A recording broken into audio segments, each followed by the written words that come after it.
2 4,000-pound come-alongs on. Real cool. Pretty smart cookie there, young man. I wouldn't go that far.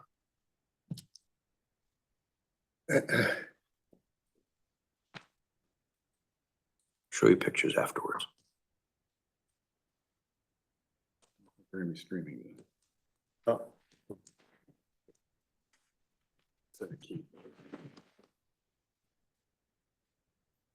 So if there's no key, then we'll have to upload it, but we are on Zoom, so. Zoom. Yep, I'll close and try one more time, and if it doesn't work, then we know there's absolutely no key.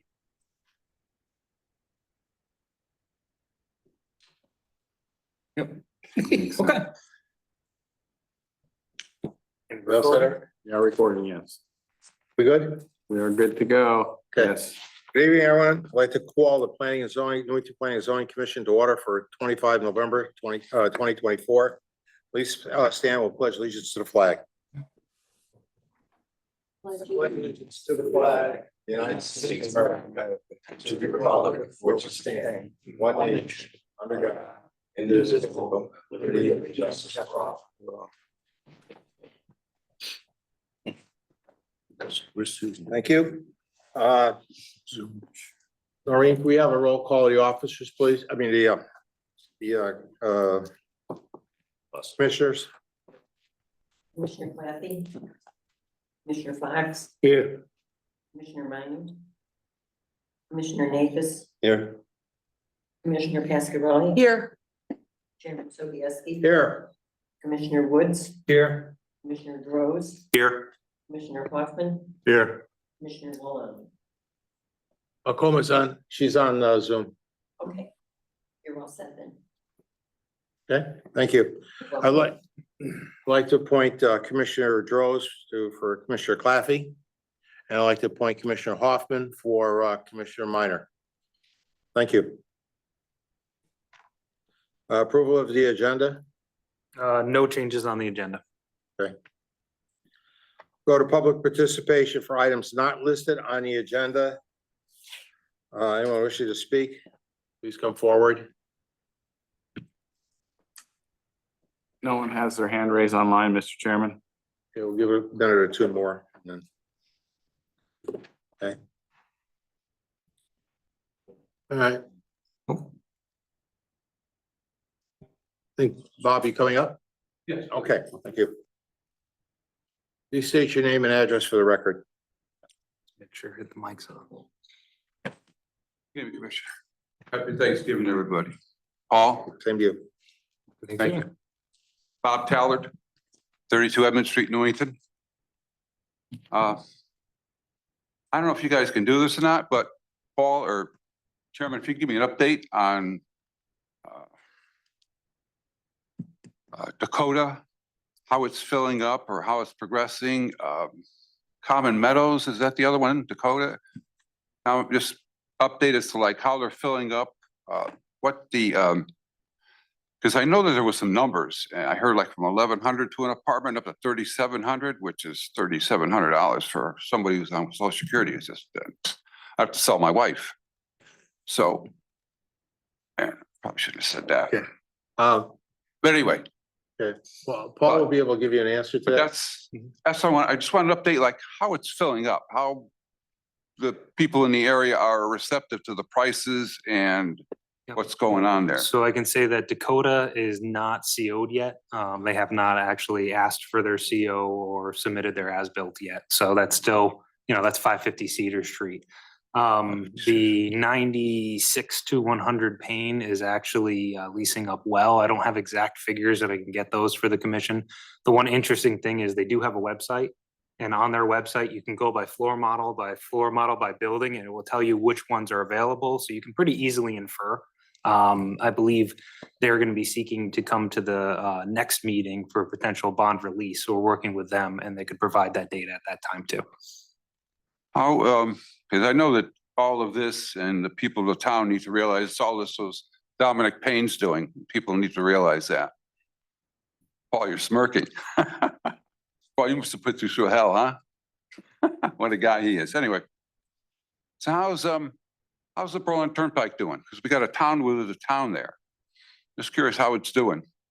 Yep. As far as like the same thing, filling up, traffic through there, there's a cost, so you don't have the cost of the complexes. Yep. So what I'd do is I'd recommend whatever questions you have, Mr. Chairman, if I could recommend, just direct them to that and I'll definitely answer them during, when they do the back and forth, not to fall too far out of decorum. I just want to get an update on all Okay. the stuff that's going on throughout the town, just, and I'm sure the people would want to know too, because traffic is getting really bad on the Berlin Turnpike. And I wait till after, I should drink some water again, my mouth is dry, but once Thanksgiving hits and after that, traffic is gonna be, I just hope we don't have an accident on the Berlin Turnpike. It's gonna be ugly, so just pray for that not to happen. So that's all I want to say. Just want an update on things, how they're progressing. Thank you. Thank you. Thanks, Mr. Doc. Anyone else wishing to speak? Anybody online, Eric? No one online has their hand raised, Mr. Chairman. Okay, I'll move on to remarks by commissioners and remarks by any of the commissioners. Yep, and I can Okay. just add in, since I said I would, what for the next meeting, what I'll try to do is provide a little more comprehensive look at what's happening with the development in the town. As we know, the Berlin Turnpike, the good thing is a lot of the vacancies that have been there are filling back up. You know, you have Stickley's Furniture going into where Bob's was, and potentially, you know, a pickleball one in the future there as well. You have Hungry, was it Hungry Bowl? Where TGI Fridays was, and I believe in, you know, Big Lots will be filled. You know, there's a franchise who's going in and filling all of those. So the good thing about the Berlin Turnpike is as we're seeing vacancies, we're actually seeing people coming in and reusing those. So that's actually a good sign. Okay. Thank you, Paul. Public hearings for petitioning. Paul? Okay, I will read the public hearing notice. So Newington Town Plan and Zoning Commission, notice of public hearing November 25th, 2024 at 7 p.m. Notice is hereby given that the Newington Town Plan and Zoning Commission will hold a public hearing in the council chambers, room 103 at Town Hall, 200 Garfield Street, Newington, Connecticut, on Monday, November 25th, 2024, to consider the following petitions. Petition TPZ 2421, zoning regulation text amendment to amend the following sections of the Newington zoning regulations. Section 6.1.1C, parking spaces for all of the uses, add indoor retail showrooms and associated parking requirements to the parking table. And section 9.2, definitions, add a definition for indoor retail showrooms. Applicant contact Sammy Abunaza. The public hearing will be a Zoom webinar hybrid meeting. Information on how to attend will be posted on the town website. Link follows. These petitions and related materials are available for public inspection at the town planner's office, Town Hall, room 204, and through the published agenda and the Town Plan and Zoning Commission Agenda Center. Link follows. Persons who require an accommodation to participate in this public hearing should contact the town planner at 860-665-8578 or townplanner@newingtonct.gov, not less than 24 hours before the public hearing. Signed, Paul Dixon, Town Planner, and it ran in the rare reminder November 14th and November 21st. Thank you, Paul. Yeah. Okay. Petition TPZ 24-21, zoning regulation text amendment to amend the following sections of Newington zoning regulations, section 6.1.1C, parking spaces for all other uses, add indoor retail showrooms and associated parking requirements to the parking table. In section 9.2, definitions, add a definition for indoor retail showrooms. Applicant contact Sammy Abunazra, sorry. Point one, number one, petition TPZ 2421 items. Don't Read need all to of read that? those. Don't Nope. have to read all that, right? Okay. The applicant here. Please come up and state your name and address for the record, please. For the record, Brian Panico with Cole Civil and Survey, here representing the applicant, Mr. Banastra. So to, You speak in the microphone. Yeah, please, I can't hear you down here. Sammy Abonasra, 56 Costello Road, the owner of the property. And again, Brian Panico with Cole Civil Survey, 876 South Main Street in Plantsville. So you will recall a couple of months ago, we came in, we had a pre-application for this text amendment. And we went through some of the reasoning behind it and also kind of gave you a brief overview of why the applicant was looking to do this. So the applicant is the owner of the Ashley's Furniture Store.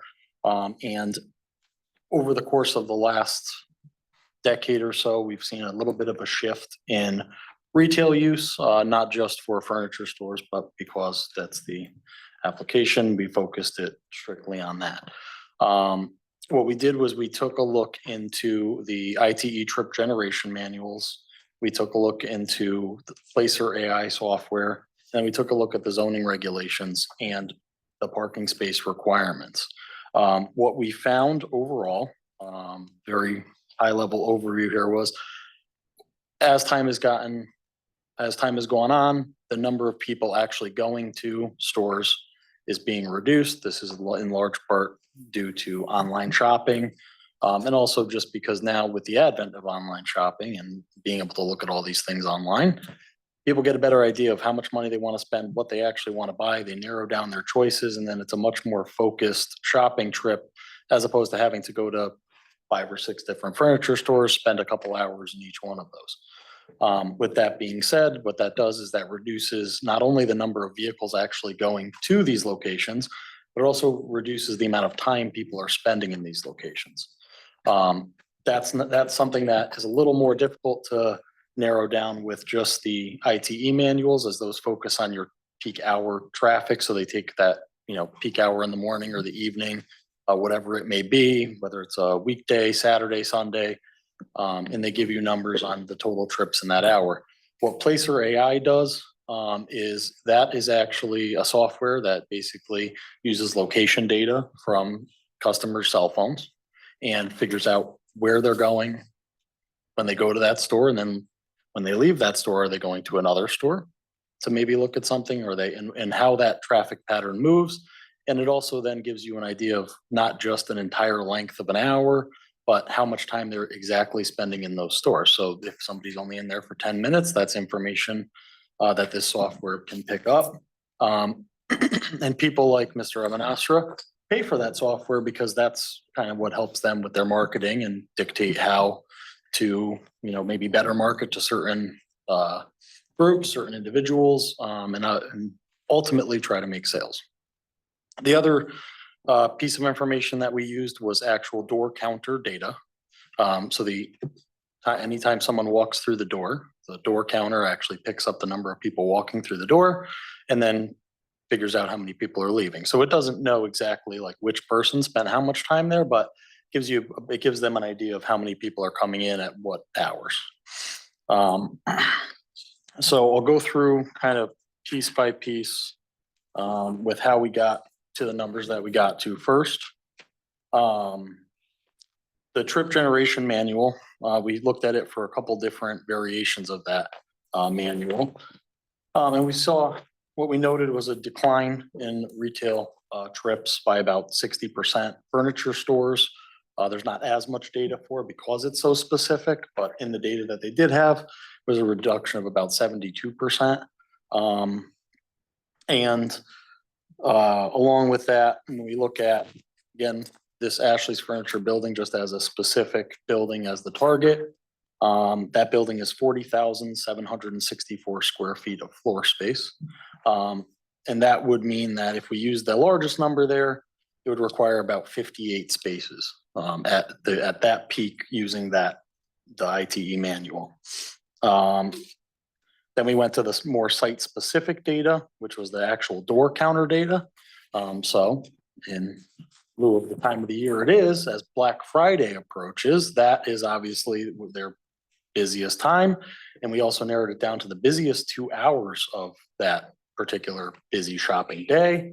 And busiest day and the busiest 2 hours of the year, there was a total of 45 people, or we called it spaces, assuming that a small portion of those people, so it was 30 people coming in. We assumed some leftover, like people stayed for more than the hour, and so you'd have some parking lot overlap. So on the safe side, about 45 spaces on that busiest day. And then less site specific, but using the Placer AI data, averaging all of the furniture stores in Newington, and coming up with numbers, we saw approximately 41 spaces as the total need for this building. So it was about 1 space per 1,000 square feet. And that was once you looked at all of the furniture stores and came up with those numbers. So now all of that being said, our proposal for the actual text amendment, when we had spoken last, was to add in a line item for indoor retail showrooms. The definition of indoor retail showroom now being a retail building where samples or patterns are displayed and orders are taken for goods, wares, and merchandise for future delivery. Products are not primarily sold at this location of the showroom. Products are typically ordered and shipped from another location at a later date. So the idea being this is not somewhere where you walk in, you buy it off the shelf, you load it into your car and you leave. As we know, that generally doesn't happen with all furniture stores. And then this may include furniture showrooms, kitchen showrooms, interior design and finish showrooms, and other similarly defined spaces as determined by the commission. So we're still giving the commission the right to say, well, you know, the indoor retail showroom was really meant for the kitchen stores, the furniture stores, that kind of stuff. You know, your use doesn't really fit it, or if you feel it does fit it, it gives you a little more flexibility to make that determination with the town planner for specific sites as it may apply. And then the row and the actual counts would be 2.5 spaces for each 1,000 square feet of gross floor area up to 10,000 square feet. And then another 1.5 spaces for each 1,000 square feet of gross floor area thereafter. So very similar language to what we already see in the text. And to put that into perspective, this 40,764 square foot building would require 72 spaces.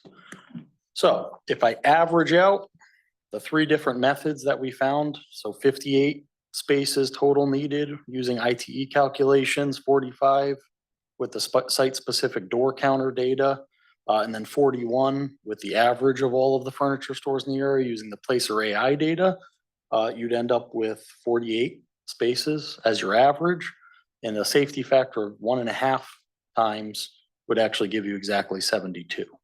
So what we basically come up with this text amendment is, and it just so happened to work out that way. We didn't plan for it to come out exactly the same numbers, but the 1.5 time safety factor of all of these different averages and all of the different stuff, and we're at what would be required under this new regulation. This also does not limit stores to saying you can only have this many spaces. As we discussed previously, you know, there is the obvious concern that if you were to say, okay, well, this is a furniture showroom now, or this is a kitchen showroom, and we only need this many spaces. Well, if somebody else comes in there and puts a different use in that's more demanding on parking, well, then they would have to add parking elsewhere. I know what we did specifically for Mr. Abanastra's project at Ashley's Furniture. When we had showed you kind of that concept, we had all of that additional parking behind the building. And effectively what we went through and what we explained was that furniture building right now would require 188 spaces. So we are, you know, and based on all these numbers and all the numbers that we've shown you, even on their busiest day, if everyone stayed twice their welcome, they still have twice as much parking as they could ever possibly need. So with that being said, this is just a shift to try to actually match what the parking requirements are with the actual uses, and hopefully therefore eliminate some parking, or in Mr. Abanastra's case, not put in additional parking spaces just for the sake of meeting the current requirement. Because even though he has the space to do it, why put in an extra 20,000 square feet of impervious surface instead? So. Yep. So first, I'd like to report that Capital Region Council of Governments did report back as part of their 8.3B review. The staff at the Regional Planning Commission, the Capital Region Council of Governments reviewed the zoning referral and finds no apparent conflicts with the regional plans and policies or concerns of neighboring towns. Staff recommends exploring efforts to replace traditional parking tables and parking mandates with modern approaches which reduce the footprint of underutilized parking, such as shared parking standards or phased parking plans. These strategies often reduce the cost burdens for developers while increasing the amount of land available for creating commercial corridors that encourage economic development through human scale. So, they've reported back, again, they recommended we look at it in a larger sense. We've kind of discussed that a little bit through this process, through the pre-application. That's something that I would be more than open to discussing as we get into looking at the zoning regulations. As far as staff review, I've reviewed this with the town engineer. Neither of us have any issues with the proposal at hand. It does allow for potential future development and increased development of these areas where you have these large parking fields right now. Primarily on the Berlin Turnpike. That's where these uses are kind of congregated because that's where the traffic counts and that's where everything people want to go. But they're kind of, either conversions of older buildings that have left a lot of parking, spaces there that are difficult to maintain. We've seen that with a lot of these large lots, and it enables this infill development. Also, it'll enable when you have, a smaller, kitchen showroom where you have it, most of those, as we've seen, like Wren Kitchens, for example. It's not empirical evidence, but when you go there and look at it, just driving by those stores, you can see that these parking lots are empty almost all the time. You have these uses that people come in and typically schedule appointments for. So you're ending up having to have a lot more impervious surface, a lot more runoff that we have to deal with in the town. And this is something that we're trying to move forward towards in the MS4 requirements for the town, again, is reducing impervious surface. So staff does not have any issues with the proposal. I think that the safety factor is a good idea because, again, you never know exactly what it's going to be. If we get to the point where we get more flexible parking standards in the future, that would be great. But right now, I think this kind of resolves an issue that the applicant has on their property, and it enables some other properties, especially when you look at, Wooden Tap, who came in next to the other furniture store over there. There's still a large parking field there. And a lot of that is either underutilized and there might be opportunities, but that showed how these two uses can work together. There are ways that you can have these sites where you have these showrooms, again, that aren't that busy, don't require that much space, and you put a restaurant next to it who has surge parking that they need, and they kind of work together on different off times. So I think as far as parking management goes, I don't necessarily see that this will cause an issue for the town. Thank you. I'll open up to the commissioners. Any questions from any of the commissioners? Mr. Woods? Yes. Approximately, and I don't know if you can answer this question, approximately how much of the area inside the store, your building is 40,764 square feet. But you don't have that space inside, physically have it, it's covered with furniture. What's actually open, so for the public to walk on? 50% of it, 40% of it, 30% of it? Do you know? Roughly, I would say probably about 35 to 40%. 35 to 40%. Which I'm assuming is gonna be the same as the Wooden Tap.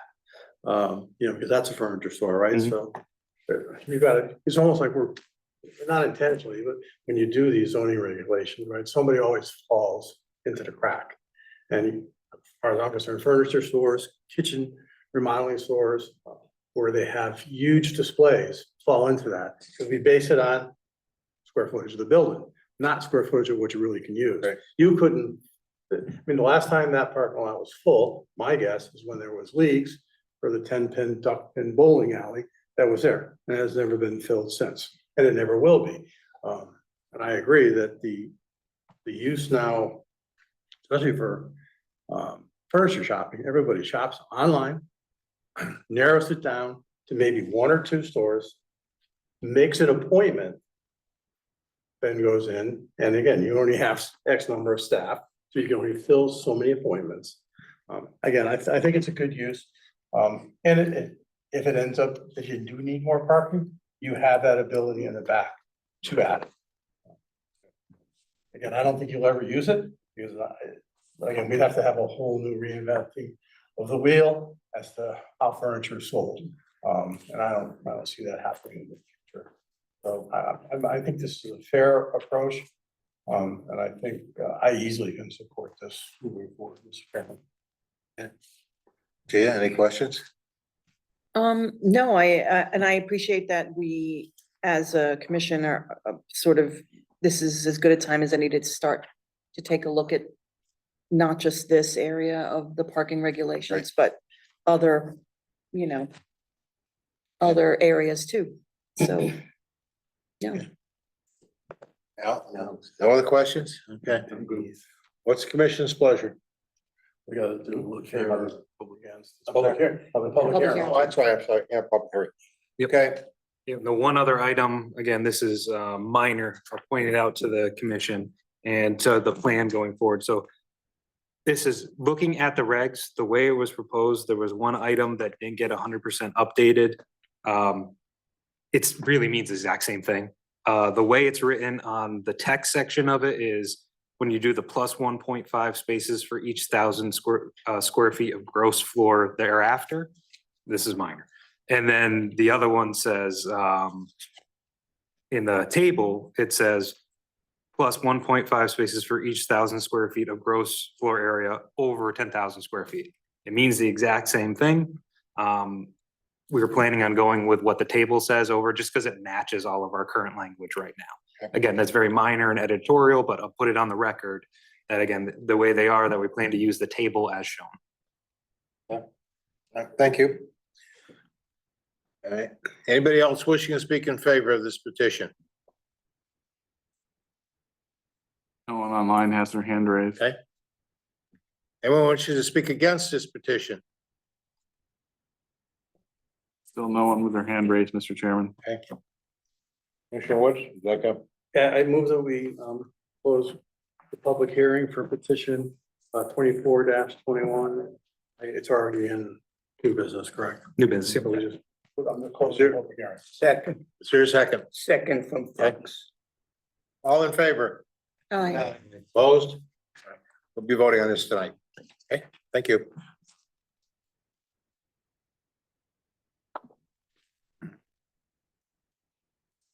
Okay, next is the approval of the minutes.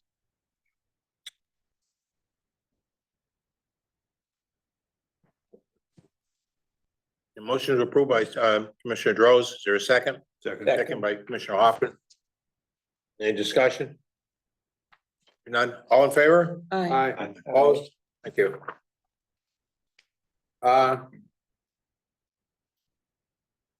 Let's go to new business now. Okay, new business, yeah. Okay. Yes. And is the language on this correct for what you were? Yes, it should be. Mentioned earlier, great.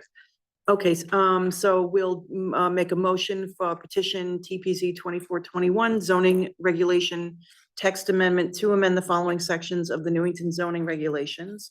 Section 6.1.1C, parking spaces for all other uses. Add indoor retail showrooms and associated parking requirements to the parking table. And section 9.2, definitions, add a definition for indoor retail showrooms. Applicant contact Sami Abun Asra. Motion to approve. Motion to approve the zoning regulation text amendment to section 6.1.1C and section 9.2 for the parking requirements and definition for indoor retail showrooms with an effective date of December 11th, 2024. Reason for approval, the proposed amendment does not conflict with the Newington POCD, reduces the impervious surface required for this use, and provides for additional opportunities to utilize existing sites for infill development. Second, Moved and seconded. Any other discussion? All right, it was seconded by Commissioner Fox. Okay. All in favor? Aye. Opposed? Congratulations. Thank you. Good luck. They often do this. Yeah. Item B, bond release. Want to do that, Paul, or? Yep. Okay. So, I believe the applicant is on the line. and they can kind of, I think Jamie is on the phone, but just to go through, what I'd like to do is kind of say, so 3313-3333 Berlin Turnpike. Keep saying that over and over again, it ties the tongue. But they have completed a significant amount of the work on site. They have not come to you for a bond release up until now. I believe it was, I can find the staff report, about 700,000 and change. Yeah, and this is the commercial side. Yeah, so just the we're- commercial. You remember at the last meeting we met, not the 13th, but the one before, that 96 to 100 pain came in for their reduction down to $600,000 from 1.7 million on there. So now they're coming in for, really, the goal is a bond release at the end of the day. There are only a few items that really remain on site to be looked at. We did receive an updated as-built. We received it Friday after hours and a physical copy today. So engineering hasn't been able to do a full review. But the only items that are really, on site, which they've looked at are, so there was one manhole that was paved over and needed to be uncovered, and the inverts. They provided that, it needs to be reviewed. There was one catch basin that had a silt sack that was left in it that had other materials in it, and the inverts needed to be provided. There needed to be additional spot grades around the ADA spaces. Now, from looking at the site, it's pretty darn flat, but it's something that we do require. Again, on that as-built, they provided that, and these are the things that we need to confirm. And for the most part, generally, at the end of the season, they kind of had some issues with a lot of the DOT work that was happening in front of the site, and they weren't really able to get grass established. So the grass establishment there was a couple areas of minor repairs around some of the treat islands. And what I can do, I can run you through a couple photos. So the first, I'll kind of, yep, they're in here. So as you go into the site, well, I don't know if many of you had a chance to visit it yet. It's pretty well put together. Kava is doing great. PJ's Coffee just opened. So you have the Kava site. You can see they have their small dining area down there, protected by a guardrail, landscaping's all in. Next picture. This is looking out across from the other side. You have Kava well out to your right. You have the other building C in the distance, and then the building A and B to your left, and then the tenant, which has not been, the prime tenant, not filled yet. But as you can see, the site is generally in good condition. Pavements are there, all markings are in place. This is moving back to the PJ's Coffee side from next to where Kava was. Again, concrete's in good condition, basins are in good condition, landscaping is in around the area. And this is kind of at the entrance next to the supermarket site. You can see that all the stormwater basins and infiltration are all in place. All the rain gardens, they're planted, they've been maintained. You can even see that they've cut back the grasses for the year. So they've been in there long enough to establish and to be cut back. And kind of that buffer that was between the two, the residential and the commercial side. And you see the slope leading down, that's actually vegetated. That's more so on 96 to 100 Payne site, but they kind of share that border line. But all of those trees that were planted by 3333. So that's their vegetated evergreen buffer that'll grow up between this commercial site and the residential. So this is one of the areas we were talking about in front of the site. As you can see, it's just not very well established, but you can't do much at this time of year. You're just wasting seed. You're wasting effort. So the plan is to come back into the spring there. Further down, same area. You can kind of see same condition. This is in the back. It's a little hard to see on this picture, but this is in the back of building D that has Kava. There's like a little swale there that has a low spot that's going to get water. They just need to grade it out and clean that area up. Again, some of these are pretty minor items. You can see area, this is one of the islands I was talking about, it got replanted. So these trees actually ended up dying off. They had to replant them as part of one of the last inspections. So that area had to get reconfigured and, we'll have to check on the seeding. And the one thing I didn't take pictures of is on the guardrails on the side. Technically, they were hydro-seeded, but there's such little space that I kind of anticipate that they're going to end up ripping that out come spring and put gravel in between, because you're really talking any place that's 3 feet or shorter, you're not gonna really get grass to grow behind a guardrail and next to a fence, so they'll probably be addressing that in the spring as well. So it's kind of like fit and finish items for the site. So that's the end of the pictures. You can go back to the title. Another item there was, just the monumentation for the site. For the town engineer to review that. They provided that they've uncovered a lot more monuments. There might be one more pin to be set. Again, these are the items. So in working with the town engineer for that, and of course, the as-built items and everything that he recommended a bond to hold $50,000 until all those items are resolved. And in talking with the applicant, they asked for the ability that if those items are resolved and it's just landscaping for the site as a whole, again, some things were planted close to the end of the season. We might see some die off, we might not, but in the spring, that they've offered, or should I say recommended, that they would, if that could be reduced down to $25,000. So it's kind of a phase bond approach that we're looking for today, and whether I can get also the commission's approval to do it administratively after that. So hopefully not have to come back before the commission. Again, we're talking 50,000 for these items right now, could be reduced down to 25 with all those items done and just the landscaping. And once the landscaping's done in the next planting season and everything's established, that staff would be able to release the bond. Of course, I'd always tell, because the applicant's on there, that if there is a disagreement between the town planner and the applicant can always come to the commission and say, we want our bond release. This does not preclude them from making that request. So again, it's just putting that these are fit and finish items, the site's in good condition, that we're just requesting that. They're requesting it be reduced, and at the end of the day, we're requesting that we be allowed to do the final release for the site. And Jamie Anderson is online. Jamie, if you would like to add anything? He is muted. Just ask him on mute. Thanks, Paul. Can you hear me now? Yes, we can. Yep.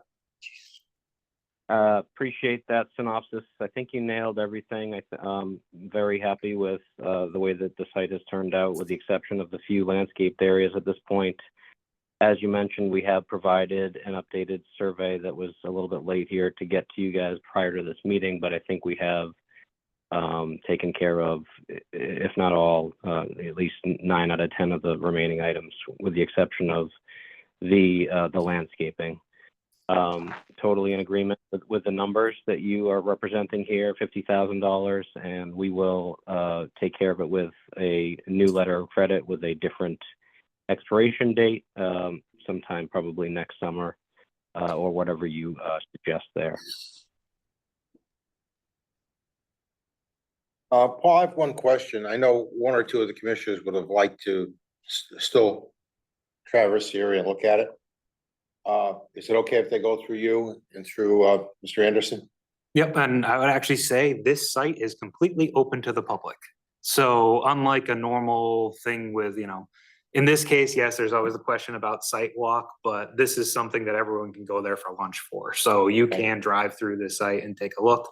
Again, they're requesting that tonight, but with the bonding, if there are issues that you see, yeah, you can let me know on the site. I want to make that clear that one or two of the commissioners said they'd like to walk the site. All right? Yes. Okay. Yep, and just to answer that, more than happy to walk through the site with anybody who would like to. Happy to meet anybody down there if that's something you want to schedule. Otherwise, feel free to like Paul said, anytime you want to go. All right, well, that's why I suggest if one of the commissioners wants to go, they contact Paul, he can contact you and set up a time and date. Okay? Great, thank you. Thank you. Okay, need a motion? Yep, so I have that multi-part motion that should be in front of you. So please feel free to take a look at it, look at the wording. I think anything needs to be adjusted. Otherwise, I think I've captured it pretty well. Yeah, this one here. Yep. So motion, read this part, bond release and or reduction for petition TPZ 2321 at 3313 through 3333 Berlin Turnpike, Meadow Commons Commercial. Contact Jamie Anderson. Motion to approve with conditions. Motion to approve the phased bond reduction and release at 3313 through 3333 Berlin Turnpike, Meadow Commons, subject to the following conditions. The bond may be reduced to a maximum of $50,000. The bond may be further reduced to no less than $25,000, subject to the final acceptance of the remaining work other than landscaping by the town planner and engineer. And the town planner, with the concurrence of the town engineer, is authorized to administratively release the remainder of the bond, subject to final inspection and approval of the site landscaping during the next growing season. Reasons for approval: staff inspected the site on 11/13/24 and didn't find any public safety concerns, and the site has been substantially constructed to plan. There, motion, second, I'll second it. seconded by Commissioner Woods. Any questions or comments from the commissioners? No? Yes, Commissioner Droz. Mr. Woods has hand up. Paul, if I'm reading this correctly, we didn't really reduce the bond. We're giving you the ability to reduce the bond. Well, yeah.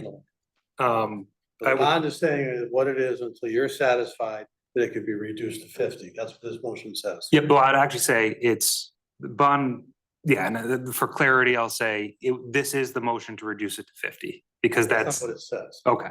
So it might That's just not be a how I'm wording. reading it. Yeah, Because the bond may be reduced to a maximum of 50,000. Now we are reduced, maybe. so I would Bond may just, be further reduced to no less than 25 subject. I would actually just recommend then if the I don't know motioner, if you want that on your shoulder.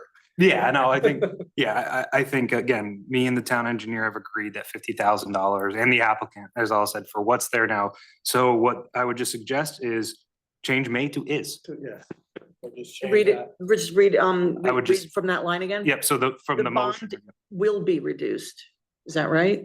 Or is reduced? is. Okay, the bond is, okay. Motion to approve with conditions, skipping to number 1. The bond is reduced to a maximum of $50,000. The bond may be further reduced to no less than $25,000, and so on. Fine, as a second for that. Okay. Thank you. Any other commissioner comments? All right, all in favor? Aye. Opposed? Okay, congratulations. Thank you. Yeah. Have a good one.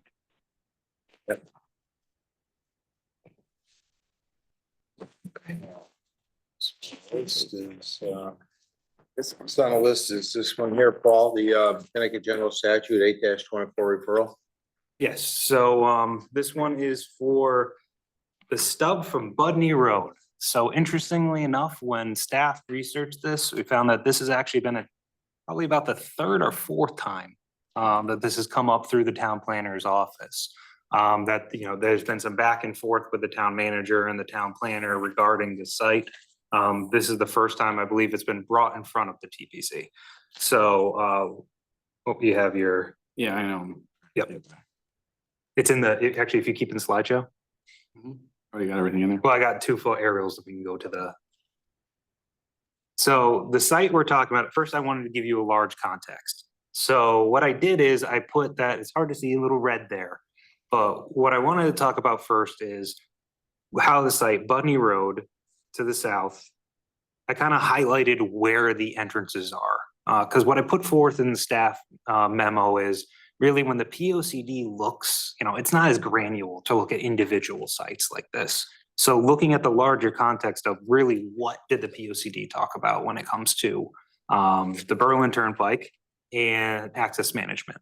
So the question more to me, it boiled down to, you know, is this still needed for access management? That's the primary reason this was put into place. So what you can see right now is where I have those little blue circles are where the current access points are. Again, this is where the Lowe's is built now was known as the Eller property. It was undeveloped at the time when Budney Road subdivision was put in place and Budney Road was developed out. So this area, this connection was there for an intent to that if the Eller property wanted to develop to utilize it off of Budney Road, they could have access to that, depending on how they carved up that property or developed it. Now, subsequently, when Lowe's came in, they chose not to utilize the access. I've highlighted in your staff memo that there actually was a conversation back, I believe in 1997, around that time, or say 1993, before the 97 plan was approved, when Lowe's was looking at the site, that town manager Keith Chapman discussed the property with the property owners, the possible abandonment of the right of way, depending on the development needs, adjacent property parcel Lowe's Home Center. The Lowe's site was subsequently developed without needing access to or from Budney Road. So there was discussions previously in 93. There was a site plan that came in 97 for Lowe's that did not utilize it. So today we're left with this road stub. On the next one, well, actually, before you go on, first, I just wanted to highlight that when you look at access management, the Lowe's site, Budney Road has the right in, right out that it has now.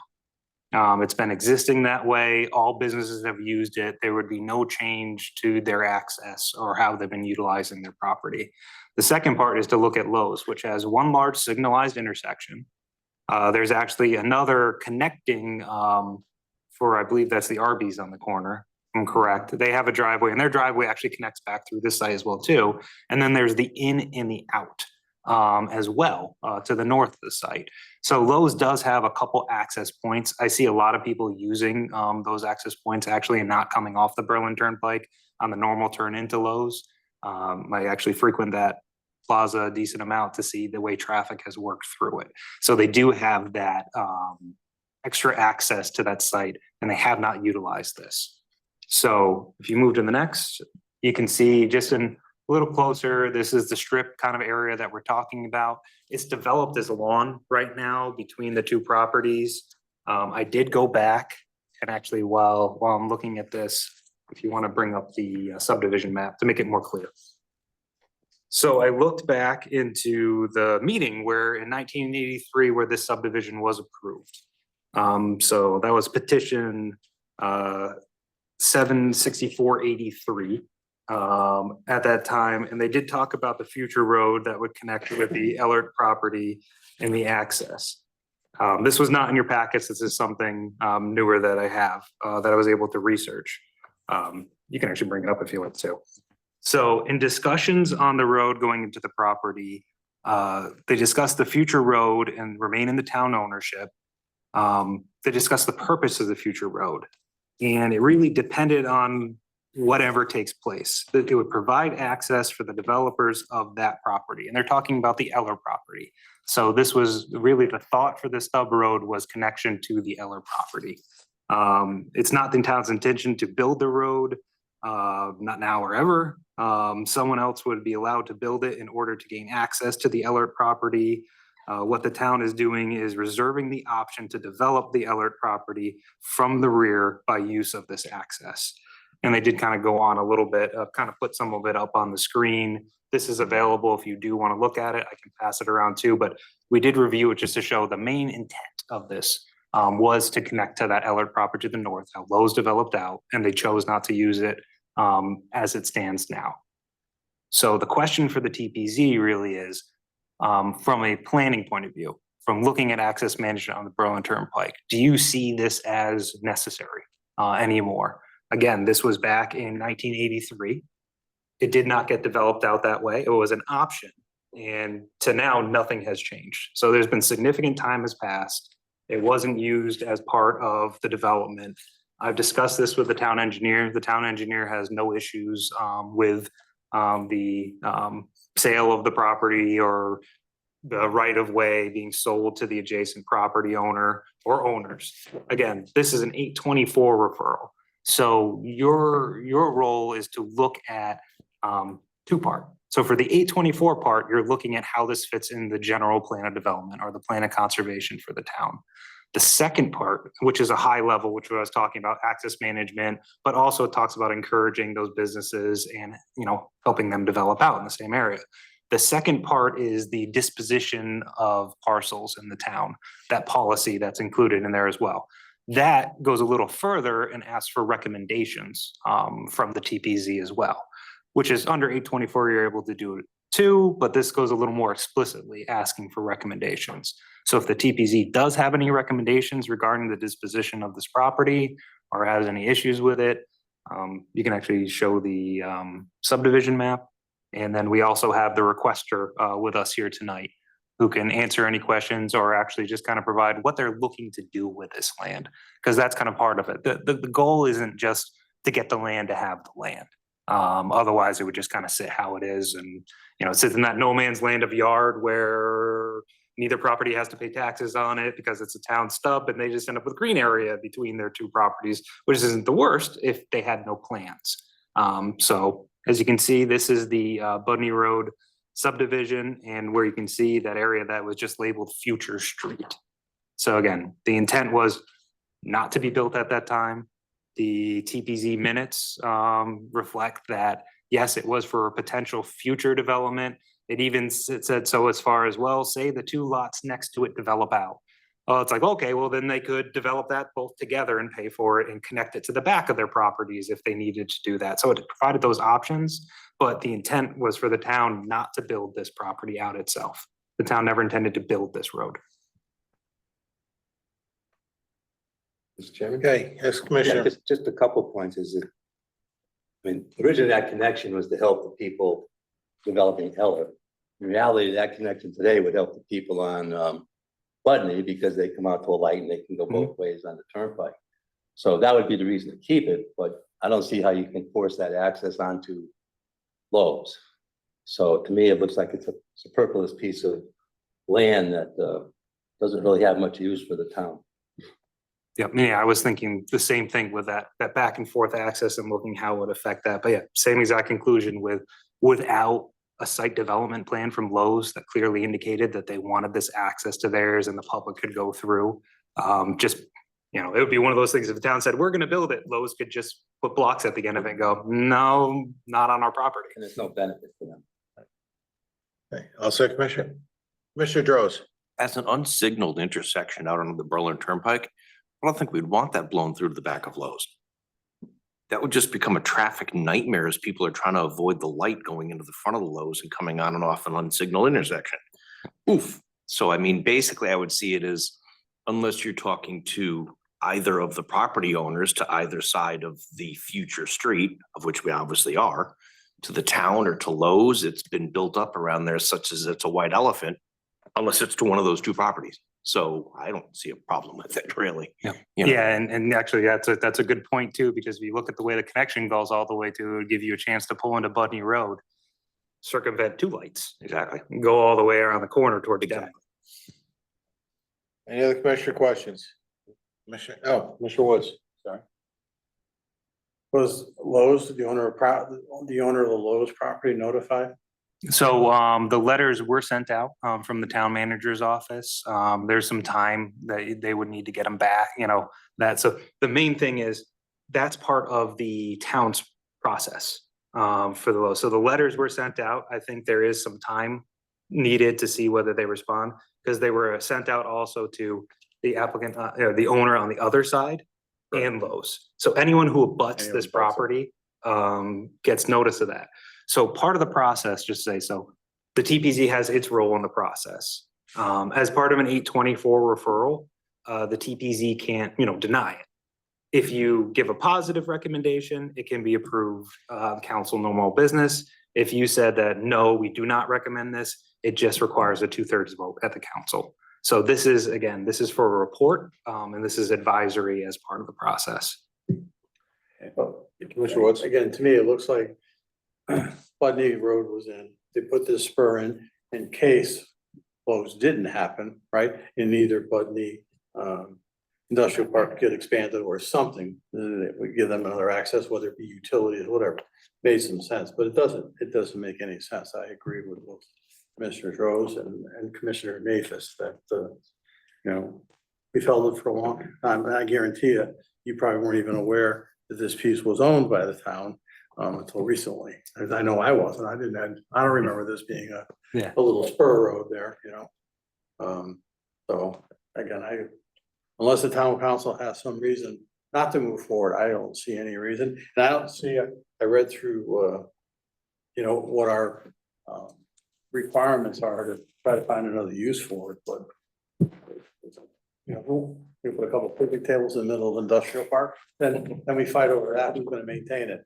Mr. Mayo will probably not want to be part of that conversation. Right, so I love it. Yep, so Let the Mr. council decide what they want to do with it. Yep, so Mr. Chairman, we do have the gentleman who is the requester here.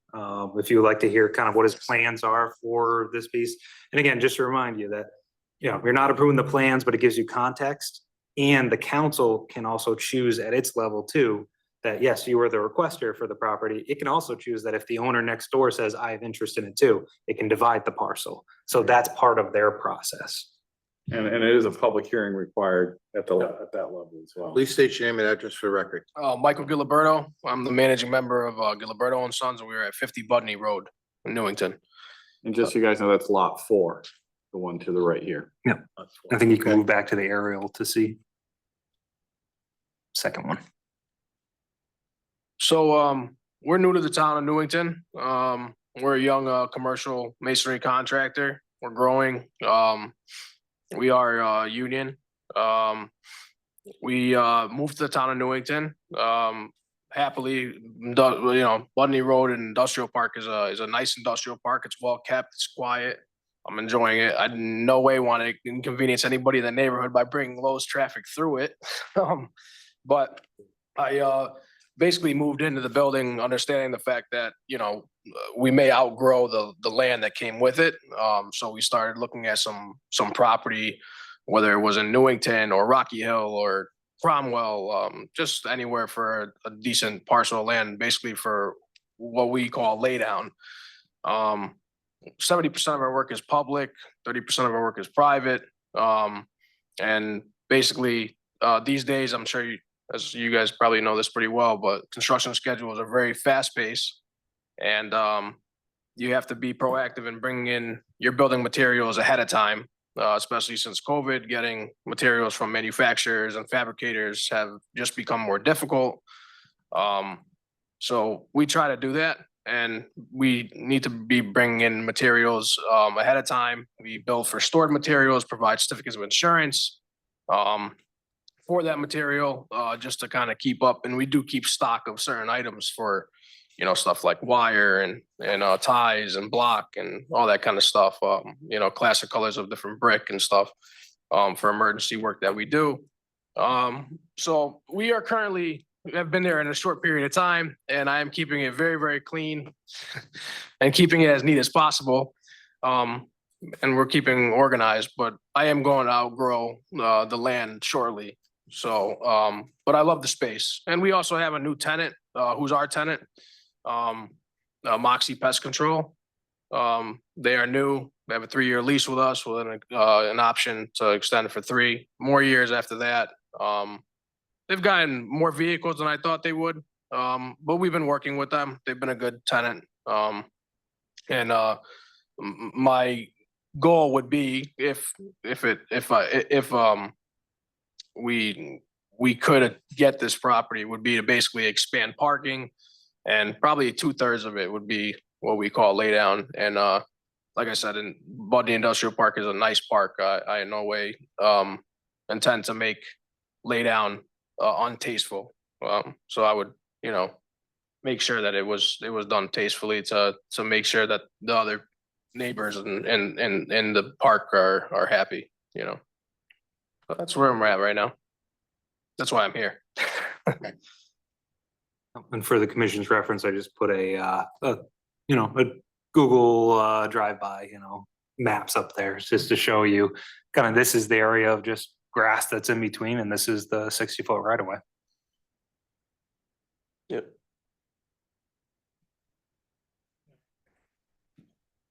I have a question. Yeah, So, Commissioner um, Maxwell? Is laydown is like storage, bulk storage of some of your materials? Yeah, correct. So you'd be able to do that outdoors, or would you have to build another? No, it would be, outbuilding?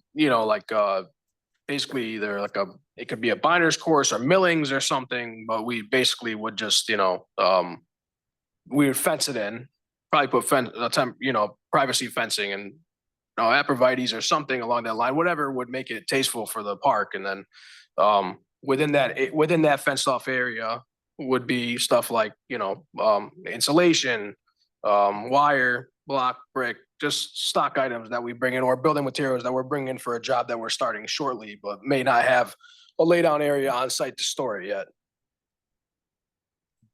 Okay. Any other commissioner comments, questions? No. Commissioner Woods? This is more to Paul. Paul, I'm assuming, listen to the gentleman explain what he plans on doing if he's lucky enough to purchase this property. That would then require a site plan modification, correct? So then it would come back to us. We actually get a say. Right, so. Yep. He is aware of that. Yep. Yeah, we haven't seen any concepts or anything to date, but you know, it's not to spend a bunch of money on concepts on something where you don't know you're gonna get the property. Yeah, yeah. So I wanted to obviously, ask first, see how it went, and then we talked about appraisal, survey, site plans and all that. Any other questions? Okay. Steve? No, I'm good. Okay. All right. Shall I read the motion? Yep. CGS 824 referral disposition of unimproved future road stub on Budney Road, plus or minus 0.27 acres. Motion to approve. Move to approve a favorable report for the disposition of the unimproved stub on Budney Road to the town council. Reason for the favorable report: this referral does not conflict with the POCD. Second. Thank you. All right. Is there a second? Yes, Okay. Mr. Fox. Mr. Fox. All in favor? Aye. Opposed? Good luck with the council. Thank you very much. Appreciate it. Appreciate your Yeah, I time. remember that Angelo Bruno was chairman of TPZ at that time. That's a long. Yeah. 40 years. Thank you. Thank you again. Okay, any old business? None. Any new business? Oh, I'm sorry, petitions for scheduling, Paul. Yep, so. Then on there, so she put it on. So, there's none for scheduling a public hearing. But, we did receive a petition and we are reviewing it. It's for, the Scottish Rite. Is that 272 Deming? 207. 207, I'm close. There was a 2 and a 7. So 207 Deming Street 3066 Berlin Turnpike. and 3066 Berlin Turnpike. If you remember, it's the Scottish Rite. You had the old driving range next to it. Their plan is to demolish the building in the back. I'm already. Yeah, well, again, the building in the back. And as we know, as part of the site plan, you can demolish a building without getting a site plan. It's just what you're gonna do afterwards and rejuvenate it. So that and the building to the side, that's the former driving range building, that'll be gone. Their plan is to build a new dining hall. Staff has provided comments to them. I actually asked them if they wanted to come to this meeting because we're gonna have some discussions regarding parking, our favorite subject, and deferred parking and things of that nature, but they wanted to address those comments before coming to the commission. So it did give them the option to come tonight, but they're not quite ready yet. So that's just to let you know that that very well could be on our next meeting As a pre-application? as an application. Site So it's a plan- received site plan. Site plan mod. Yep. So when that shows up, we'll discuss all the things on it, just to let everyone know that it has been received. Driving range building was my first paying job. I think it was like 85 cents an hour. 85 cents an And hour. we worked for Lou Galvin, he was the pro. Oh, He ran the driving range. okay. Any other questions? No? Okay. Town planners report. Okay, so everyone knows the current land use applications are up there. We just keep it as part of our agenda to point people to that. So the one item that should be in your packets, and you want to bring up the EV. So this kind of sat for a moment and we need to get it back onto the agenda, get it. This is the EV charging regulation amendment. We discussed this a little while back. I don't know how everyone's recollection. I had to go back and look at it. But the main things, and Eric's going to bring it up. The main changes and the discussions were really about what is adequate electrical supply, defining that. So I worked with the building department here to kind of discuss it. They reviewed my regulation. They said, yep, this covers what it needs to cover for electrical supply for them to be able to review it from their end as well. So what I've done is kind of, it's pretty similar to what we had before, except if you want to scroll down a little bit. The extra part, up a little bit to the first section. So the definition remains the same. They had already reviewed that. They were okay with the definition of that. The main issue, so there's two things that I did, based upon our conversations. When I talk about capable of supporting level 2 electrical vehicle charging stations, at least 10%, such infrastructure includes, but is not limited to, underground conduit, junction box is an adequate electrical design. Adequate electrical design includes dedicated locations for required electrical components, including, but not limited to, transformers and electrical switchgear with the capacity to supply power to the charging stations. So what will happen is, the plan here is, okay, you have a site plan, you know you need to set aside for it. You're not overburdening your site with other apprentices, you know, you have an area that'll just be grass, but that is dedicated for where a transformer will go. So you don't have to rip everything up. There'll be conduit in place, the junction boxes to pull everything in there. I know we had a back and forth discussion a little bit about should we be progressively making people add the spaces? If we phased it, the problem on that one is someone adding one space, they're gonna be the cost of that entire electrical system to be able to put out all the spaces. The heads themselves aren't the most expensive part of the system, it's the switchgear and the transformers. So to provide that to that, I think it's not a bad idea to look at it phasing in. My goal is to get this in the regulations, because right now, as it stands, when people apply, I tell them, well, comply with the Connecticut general statutes. It just doesn't have the same teeth as comply with the zoning regulations. I can still enforce it that way. We can absolutely revisit this in the future too, and looking at when we're looking, again, my plan is to do solar and other electrical as we go forward, and we can look at these regulations. But my concern in that is either, you know, the expense of doing a phased is very close and not that different from the expense of doing the full. So either we should likely just say put in the infrastructure or put in the stations. Give them the option to put less of them, but the most money is going to be in the electrical system itself rather than the heads. So that was kind of my concern. The one other item I did add, and this was based on our decisions to our discussions too, is applicability. So this is that disturbance of the property. What is new construction? So this is a little more expansive than just saying, okay, you have a green field and you're just putting something on a green field. So for applicability, for the purpose of this section, new commercial or multifamily development, including mixed-use development, shall include redevelopment of an existing property that disturbs more than 50% of the existing developed area of the site or increases the overall area, number of parking spaces, or impervious surface of the site by 50%. So this not only covers, okay, I'm doing an aggressive remodel, tearing down this building and, you know, keeping some of the site. If you're over 50%, you're going to have to comply with at least the infrastructure part of it. Or if you have this site, you have a big green field next to it and you're expanding into it, it's a new site if you add more than 50% more parking that is there. So if they have 100 spaces, they're adding, you know, 50 spaces, now they comply.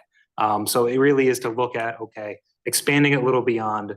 We're not just talking about greenfields, which we really don't have too many of anymore in the town. When you look at it, greenfield development sites in commercial areas are built out in the commercial areas. So this would kind of cover that for those, okay, that 50% chance of, or 50% change would make you a new development and you would comply with the regulations. So it's a little less towards making immediate stations now, but it is making sure that properties that are retrofitted, significantly retrofitted, have all this in place. So it will be easy to upgrade later. Again, my concern is I don't want, you know, sidewalks can be expensive, pavement is expensive, and if you don't lay these things out properly, you're into a lot more costs that will even prevent people from even trying to put them in. So that's kind of my spiel. That's where I'm at with the regulation. If you would like to see any more changes to it, I'm well open to discussion. If you'd like to see any of those phase ones put in, again, I've kind of looked through the regulations. And actually I've talked to some people. There are other ones that require the 10% and phase in more for requirements. And I talked to two developers who are working in that town, and they actually have parking maximums there too. They went on the really progressive side of it. They're actually finding it hard to have enough parking spaces with the set asides and with the maximums for what their use is, because there still should be a little bit of the ability of, you know, a property developer to say, okay, I do need this on my site. I don't need this on my site. For those who that these are going to be useful for them, especially the residential projects. The tenants are gonna be the main drive to put them in, and there's gonna be tenants who show up. Again, 96 to 100 Payne has chargers. They weren't required to put them in, but they looked at it and said, okay, our clientele is gonna want them. They put them in. The other one, Payne and Maselli Road, the Pike, they have chargers. So they put them in too. So it is driven, it's consumer driven on those uses, but this would require at least that the infrastructure is there. So when the consumers say, yes, I want this, or that building changes uses. You had something that's a quick stop where people only come in for 15 minutes, 10 minutes, 5 minutes. Chargers might not be, it might take away some parking spaces that other clientele could park in. You could have an issue on site. That building flips over to something that has a longer dwell time. Your customers are going to want it. Yes. I watched the news before I came tonight. First time I've ever seen this, so we're coming up on holiday weekend, right? So they're talking about price of gasoline, it's actually down 20 cents over last year. But first time ever, they gave the average price of a kilowatt hour to charge your car. It's 35 cents. I've never seen that before. Yep. So it's starting to roll. I Yep. mean, I think we're a long way off from everybody driving an electric car, but it's coming. Yes. It's coming. Oh, I agree with you. Any other questions? Commissioner Droz? None. Okay. All right. You're all set then, Paul? So here's no comments on that one. So I will either submit it, I'll look at the timing for meetings and I'll see if any other regulation. Again, once we move to the next item, those two might be tied together as far as what we're looking at regulations, whether require them or not. But I'll look at timing and submit it, get it out for the CROG referral and get it in front of the commission. And next is calendar setting for next year. Not quite. Oh, we have the battery energy storage solutions. So what I wanted to share on this is, let me get up my GIS. So I think everyone remembers we've had, we had the pre-application that came in and discussed about the BESS on Cedar Street. I have been in discussions with the potential future applicant, past pre-applicant, and they're looking at a new location on the site. The location moves it back to the side of the building. It looks like about 60 feet from the property line, closer to like the pool area. So my question for the commission is, when this kind of came forward and we were talking about battery energy storage solution, it was somewhere between administrative and regulation. It was definitely regulation when it was in the front. There were a lot of questions. You have the truck traffic, you have concerns regarding the electrical lines overhead. This is all the issues that were expressed in regarding what's going to happen with this on the site. Again, this is new to me. They just contacted me at the end of last week. So it's Monday. And I do need to continue to talk to them, but I wanted to kind of bring it to the commission to kind of have that discussion with you. And again, if you don't have a good answer tonight, that's okay. Nope, we're good. So on that site, you can kind of see the location, and that's the pool with a cover over it. And it would be located on the side of that, and the parking spaces there. Further away from the hotel than previously, it's at least 60 feet from the property line. It's closer to some items on this site, but that's the owners. And when you look at NFP 855 and reviewing it, it only requires 10 feet from a building. Again, some of the pictures that I showed, especially in urban areas, you will see these 10 feet from the buildings everywhere. They're kind of ubiquitous now. They're becoming more and more used, and it's newer to us. It's newer to Connecticut, but there's other areas out there who have been dealing with this longer. So my main question for you is, if it's something not in the front yard, complies with all of our other regulations, is it something that the commission would view as administrative? I review it with the applicant, or is this something that you still want regulations for? I think in the future, as we look at all energy uses, having better understood regulations is not a bad idea, and having ones that really look at what's the benefit of these uses and also where they should really go. Again, off topic on that one, but solar, I would really like to push solar to parking lots rather than green fields. Roofs, that's easy. Roofs right now, you don't need, it's a building permit to put solar on your roof. But once you put it on the site as a freestanding structure, it becomes a kind of question with zoning. I know in the past, things have slightly loosened up on that. I know there wasn't that much desire for freestanding solar panels in the past in backyards, but more have moved for being approved. One was actually not too long ago approved by the zoning board of appeals to be in this like front yard, backyard interface in an area that really was a backyard. So we're kind of moving in that direction. But as far as BESS go, just kind of talk to the commission. Again, if you don't have an answer tonight, that's okay. But we were looking at it more towards administratively, likely administrative, because it is the size of like a large generator. It's probably about twice the size of the generator you see outside here next to the police station. So if you go out there and you take a look at it, just picture it close to twice as long, maybe a little less. Like a Conex box is what everyone kind of used that. But if it's located on, not in the front of the building, not near the road, is this something that the commission is okay looking at administratively, or do you want me to draft up regulations and I'll have to talk with the applicant? Commissioner Woods?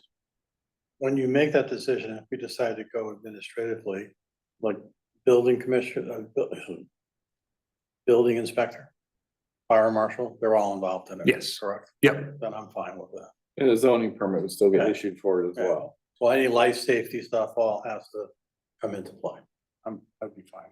Okay. Commissioner Droz, any questions? Commissioner Hoffman? I agree with Commissioner Woods. Yeah, no problem. Jay?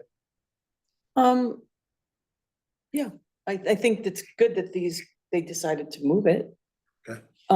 So it, you know, but there would be, so the idea would be if we weren't going to be involved in permitting them, there would be, all the specifications would be laid out in advance about where they could and couldn't be. So right now, if we addressed it administratively, it would just be on our normal setbacks and there wouldn't be any special regulations towards it. They are, again, when you go to the regulations for the fire code, it's 10 feet from a building. So the codes out there aren't as stringent, but then again, there is always the concern for fire. We've talked about that a lot. It's not an everyday occurrence. There was a rash of them that happened in New York, like we discussed. That was a bad manufacturer. When you have that many things light up at one time, it's like, okay, there was a problem and they fixed it. And that's why New York has stronger regulations for it, because they went through that. So that's kind of the question that, yeah, there aren't as many specific ones, but we would just be looking at it for suitability on the site, making sure it's not in any yards, that it's not violating setbacks, and that it's not in front of the building.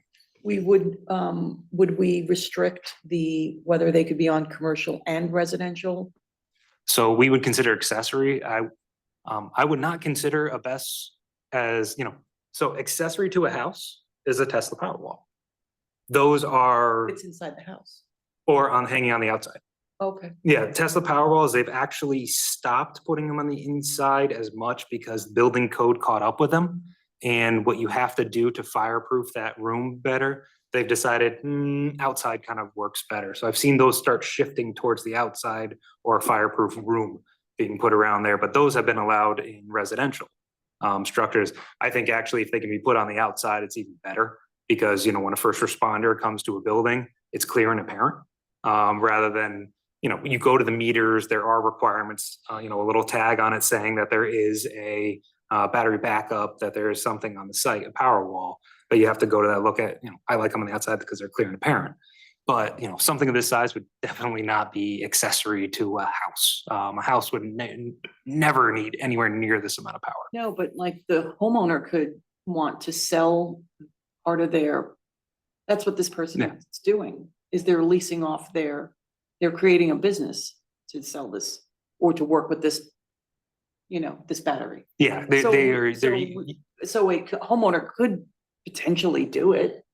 We would just want to think about whether or not we want that in like a neighborhood or something. yeah, and homeowners do it on a small scale right now with net metering and that back and forth of like when they have solar. Yeah. So yes, there is no generator on this site. So this is taking power and the way I've seen it now, since it's no longer next to it, it looks like, and I'll get all this details, because this is the way I think it should be, and this is a question I had earlier. I do not see it as necessarily accessory to the building if it's connected directly to the grid and then connected to the building. It's its own thing.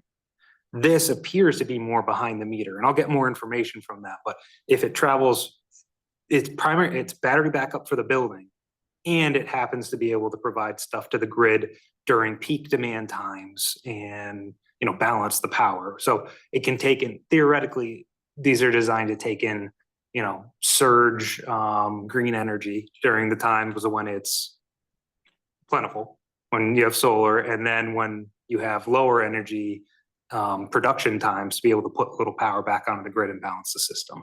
So it is somewhere, in between.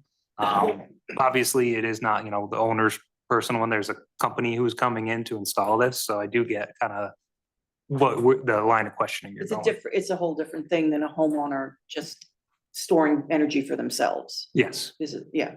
yeah, and again, this is connected to the grid, but it is the backup generator for this site.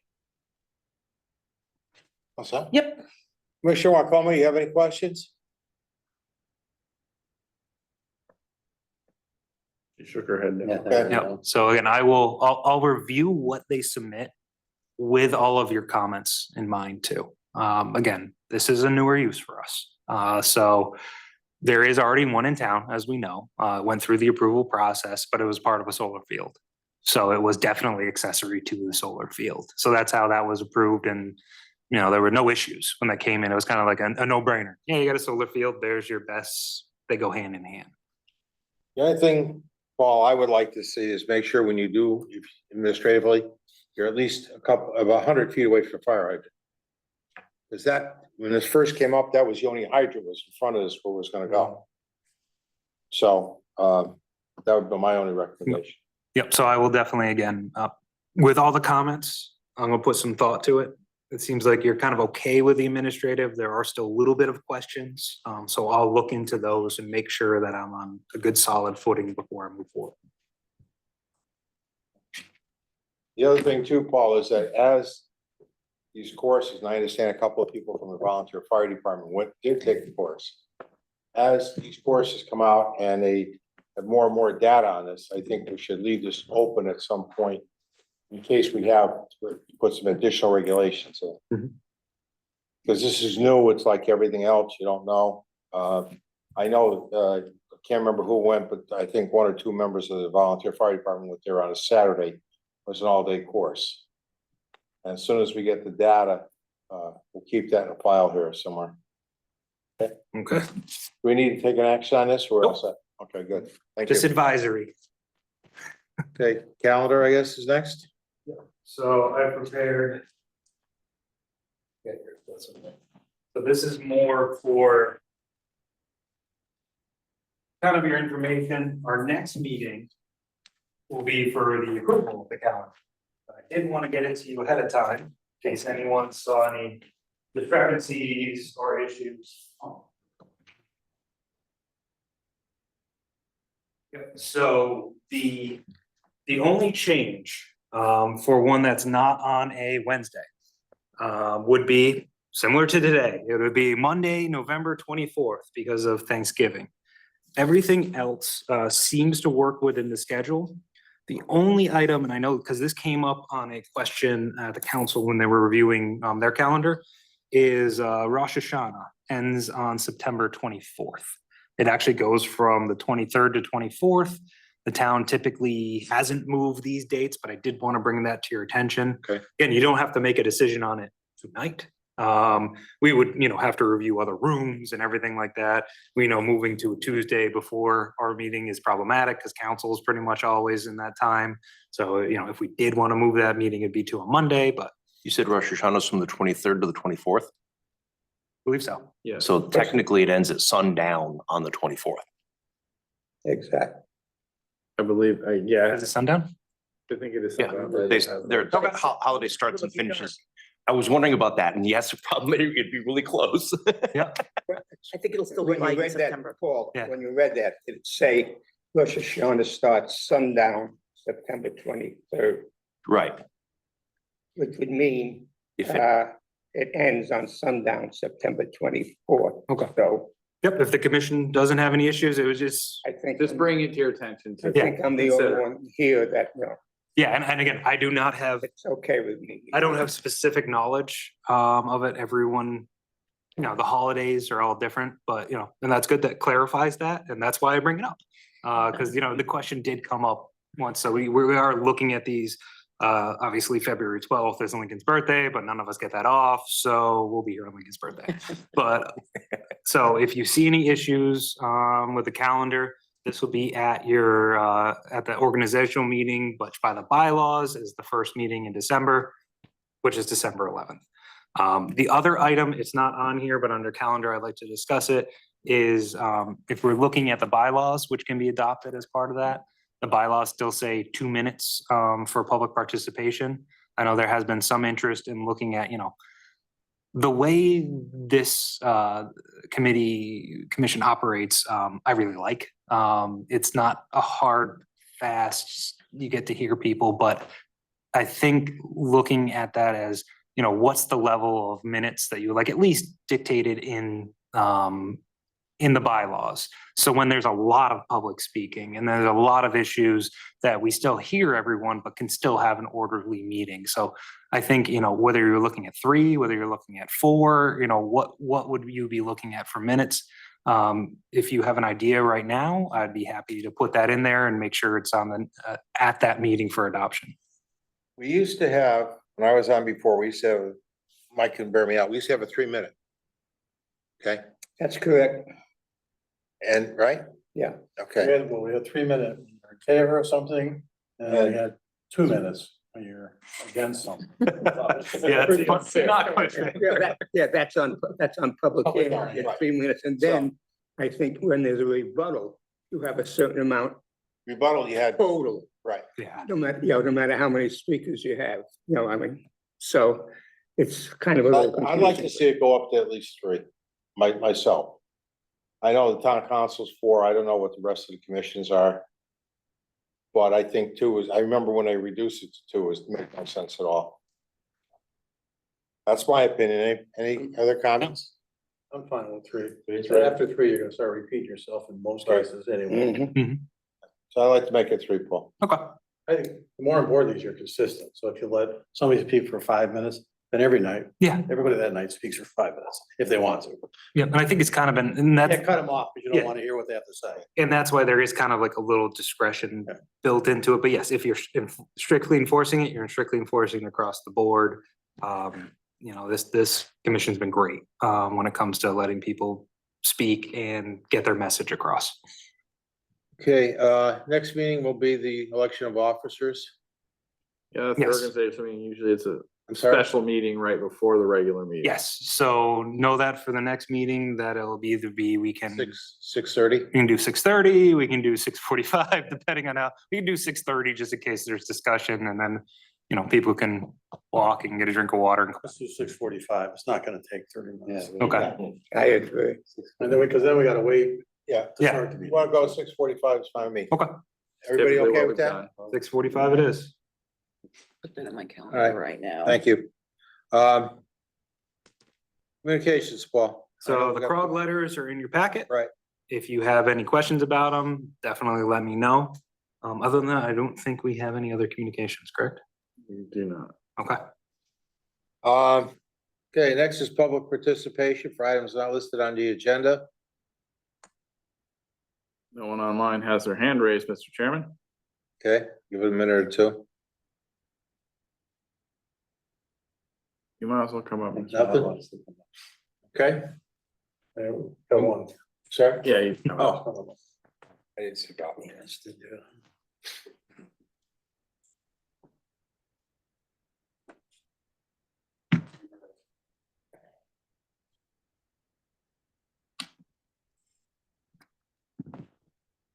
Bob Teller, 32 Edmund Street, Newington.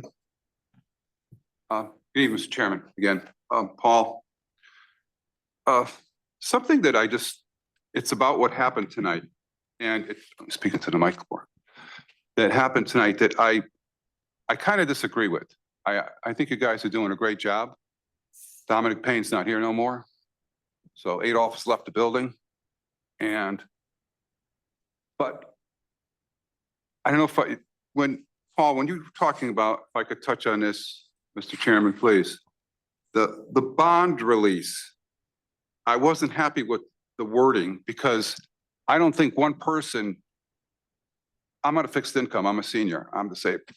I have to go to chiropractor and all kinds of stuff. I was in a car accident. So anyway, that's my problem. But Paul, you voted on you gave yourself the authority to put the bond commission at 50,000 and you gave yourself the authority to do it. And the committee voted in favor. And I don't think one person should have that much power, whether you influence my taxes every year, for one person to decide that. Remember, I'll be kind. I won't be like on my TV show. You work for me. I don't work for you. All you gotta do is ask Beth and Dominic how ruthless I can be. And I just think you should rescind that authority. You shouldn't have the power to tell me what one person, what my taxes should or shouldn't be.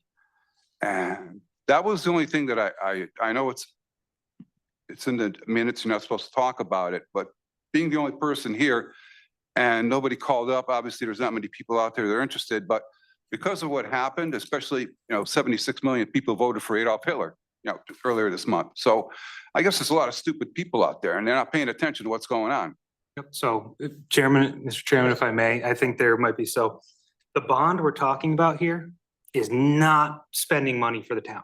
Okay. There's no, See, it's a that's bond. why I come to these meetings, because I probably should have asked you that question first. Yes. I'm sorry. That's my fault. So what the bond was posted by the developer of the property Okay. for unfinished work. It's their money being held in a bank. It's Okay. being held hostage until the work is done. So so it's actually there's no tax dollars involved and we're actually making sure that they get the job done right. Okay. But you agreed to that $50,000. I would say that the commission approved a reduction to 50,000 Right. and gave me administrative authority to lower it if they do work on the site, which is approved by, and it's not would just be me, it's me and the town engineer. So actually, when I do bond releases, I do not do them with a sole, and I actually do very few things with sole authority. I always like to have a check and have another person to have a discussion to make sure that we're in sync. Okay. Well, I just wanted to put my thoughts out there because, we're going to get a dictator in January. So we're going to find out really what it's like. And as a citizen of the town of Newington, I have the right to comment. And somebody has to. And I just felt after what happened with like A&R building and all that crap, I'll be kind, all the crap that went on with it and all the,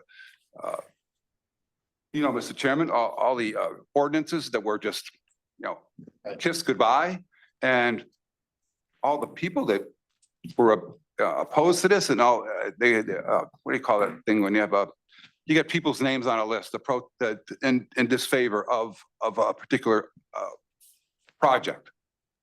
And I just don't want to ever see that happen again. Well, it's going to happen to the country, but I don't want to see it happen in the town of Newington. And that's all I'm saying. Okay. And I understand what they did when you explained it more, and that's probably what I should have asked you first. But that's why I come, because like I said, I don't understand a lot of stuff. It's over my head, but like I said, because of what happened in the previous administration, I do what I do. And I spend time almost every time I do a TV show. I only have an hour, but I always try to spend time on local news and information, just a little bit of time. So people have some grassroots idea, whether maybe it was in Manchester and they're putting up a site or a building in Manchester or something like that, and the people were against it. And because I broadcast in quite a few areas, and I know I'm going over, Mr. Chairman, and I should shut up. But I do try and include everything in there because just to be fair and honest with the people, not like Fox News or something like that, who was sued for $787 million for lying about the election, and Smartmatic suing Newsmax for $1.4 billion for lying about the previous election, the one in 2020, that is. So when we're talking about being honesty and fake news, I think people, the 76 million idiots out there, really have a serious problem with their knowledge consumption of facts. Thank you for your time. Bob, if I may, just so you know, this has always been a standard practice where the planner and engineer both agree to reduce the bond. Okay, And then they come before the board here, the commission rather, and say, we recommend this. okay, All right, what the bond basically is as the project is getting completed, and once so much gets done, they can release some of the credit money or back to the bank. see, that's why I come, because I don't know these things, I'm Right. trying to grasp onto them, thank you. So basically, let's just say, like, for instance, you heard Paul say about the grass tonight. Yeah. Okay, that'll be held until the grass takes, all right, that Yeah. portion of it. Yeah. But both the engineer and the planner determine how much money that will be. And they used to come before here. Now, this is a small amount, $50,000. Really, that is, yeah, Right, Seems okay. versus what we had, what was the original thing? Million? $760 for this one, Right. $1,000. So. that's a lot of money. So, right, so, you know, it's easier for them to work with this company. This company has a good track record, you know. So, I mean, to me, I have I have a lot of confidence in Paul. And Oh, Chris. I do too. I think the guy's great. And they follow the letter of the law to the T. And it's not like the previous administration, and we're not gonna short. Yeah, I just had a little flashback there. It was like, it was in the sixties or something for a few minutes and I just, That's okay, Bob. but I wanted to, just to clarify, thank you, Paul. But that's the first question I should have asked you, and I apologize that I didn't probably rework my questioning. a Always little bit happy to more. provide any clarity I can. Thank you, Paul. I appreciate it. Thank you for Bye, your Bob. time, everybody. Appreciate it. Thank you. Anyone online, Eric?